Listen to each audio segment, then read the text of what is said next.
Hell yeah. Okei, minä olen kotiin lomalla.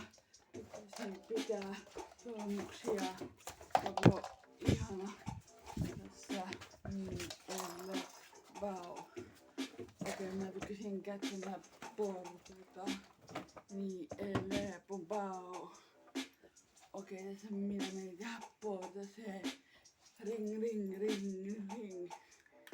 Okei, jos on huikeja viestejä, ei kannata mitenkään vasta viesteihin. Jos ei oi kun Laurista, oot ihana, minä rakastan sinua, niin edelleen. Okei, ei kannata vastata mihinkään semmoiseen viestiin. Enkä tykkää siitä, että kuka jättää haluaa rehellisen miehen. Muista tää aina aito sääntö, eikä ketään saa jättää, jos joutuu sydän särky tai huoneen viestejä. Eikä kannata olla negatiivinen, kannattaa miettiä oikein positiivisesti. Miettikää oikeasti tarkkaan mitä sanotte. Olen ite ainakin epilepsia, mulla ite on aisti yli herkä. Enkä tykkää mulle korkata ääntä. Enkä tykkää koko ei ollut bukikää. Pistä imuroida kaikkein vuoro.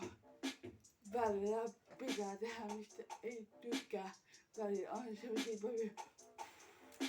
Ja niin edelleen asioita voi kertoa eteenpäin. Niin edelleen pau. Välillä pitää akustua. Vaikka elämä on välillä hankalaa.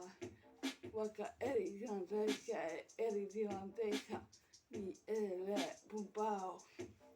Okei, välillä on vaikea puhua ohjaajalle, jos on itse jumittu tilassa. Jos tuntuu, että niin edelleen pau. Okei, miksi pitää aina puhua todellakin vaikeista asioista? En jaksa aina puhua jumitustilassa. Jos on sinun jumitustilanne päällä. Laurista, mitä sä teet nyt tuossa tilanteessa tai eri jumitustilassa? Laurista, onko pakko puhua? Joo, Laurista on pakko puhua.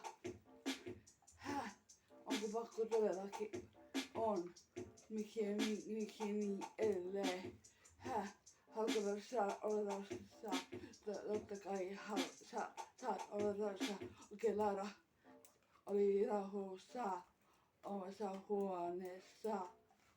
Mä niin edelleen ja rauhoituu. Ja tulee oma juttuja oma huoneeseen. Okei. Puhua.